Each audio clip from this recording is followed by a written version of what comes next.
to start with one of the stories that has been reverberating throughout the entire world, throughout the entire sports landscape. It occurred late last night. The icon, the legendary voice of the Dodgers and broadcaster Vin Scully passed away last night at the age of 94. Now, obviously, this comes on the heels of the late great NBA player Bill Russell passing away earlier in the week as well. So we've lost two incredibly impactful individuals in the sports community over the last 2 years. But this is a guy in Vin Scully who was a part of the Dodgers organization for 67 years. He's in the baseball. He's been enshrined in the Baseball Hall of Fame. He has already won a Lifetime Achievement Award. This is someone who is extremely decorated, and obviously he's called much more than just baseball. He's called golf, he's called NFL, the incredible catch at Candlestick Park between the Cowboys and the 49ers. But when we really think about Vin Scully, we think about him in baseball terms. And obviously he's been dubbed the voice of baseball. He was the longest tenured broadcaster for any single team ever. 67 years with Los Angeles, got the job at age 22. But for me, Vin Scully has meant so much more. And a lot of broadcasters always talk about this, and they can all recall different memories and moments. But it hits a lot harder for me because I'm a broadcaster and because I'm from Los Angeles. And anytime you talk to any broadcaster, anytime you're even getting into this industry, whenever you discuss the gold standard, Vin Scully his name always comes up. His name is almost a ubiquitous sports axiom because he is the model of consistency. He is the gold standard. That is the guy that you try to replicate. That's the one individual who seems to have nailed every single moment in every single situation. I think what's amazing about the way that Vin Scully did it was he was essentially a sports poet laureate. The guy described everything with incredible vividness, imagery, creativity, yet he spoke with such brevity, never superfluous. He maximized every single word. He enhanced the level of broadcasts with his levels of description. And he was extremely colorful, yet beautifully simplistic. And that's such a rare quality to have for a broadcaster. And he captured fans' imagination. What's amazing is that he managed to transcend broadcasting not only for Dodgers fans, because he was a broadcasting pioneer, but he transcended fans so much that even Dodgers fans who were attending a Dodger game at Dodger Stadium would hold transistor radios up to their ears at the stadium to listen to his radio call. That's the ultimate compliment.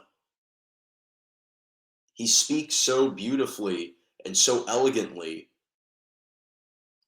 and with a certain regalness that even individuals at the stadium wanted to listen to the way that he's trying to portray and capture the moments to audiences abroad. And I think what's so impressive was not just, again, the style of broadcasting, but his baseball acumen, the knowledge, the trove of stories that he was able to weave into broadcast seamlessly. He's one of those few broadcasters where anytime he tells a story, it's almost like the game rewards him and allows him, bought him time perfectly every single situation to complete the story. And if you talk to broadcasters, that's one of the most difficult things is to integrate stories into broadcasts. And he always seemed to have impeccable timing. Always, I think one of the biggest compliments you can pay him is he always found the perfect words for the perfect moment. And obviously he's meant so much to sports, but he's meant so much to society because when you think about his voice, and obviously his voice reverberates much beyond Dodger Stadium to the entire world. You think about a voice of comfort, of unity, of stability. Anytime in crisis on a societal level, people wanted to hear Vin Scully. They wanted to hear his soothing and his sweet voice because it reminded them of the past time. And again, just the way that he described situations were so compelling, so entertaining and intriguing, yet just perfectly stated. And I think for me, obviously, I wasn't born when he was at the peak of his broadcasting career, but even I love listening back to the way that he described different moments. I loved recalling the famous Kirk Gibson pinch hit home run in the ninth inning in the 1988 World Series against the Oakland A's on a hobbled foot. I think it was apropos that when Hank Aaron passed Babe Ruth for the most home runs for 715, funny enough, the Braves were playing the Dodgers, and Vin Scully got to make that call, complimenting Hank Aaron, how even in the deep South, a black man in Hank Aaron was receiving a standing ovation, and how that was a marvelous moment for baseball. He captured that moment. And I think when we look back on Vin Scully's life, obviously, if you were close to him, you know how close he was to his family, how much he loved his family, but how much he just cared and how much he was invested in the craft and in capturing audiences and doing this for the fans. And he loved seeing the joy and the reactions that fans were left with. And he really left an indelible mark on the sport of baseball, on broadcasting.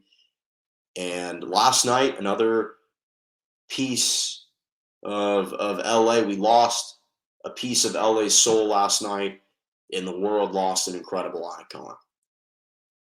So rest in peace, Vin Scully. Not only were you a tremendous, tremendous broadcaster, but an even better individual.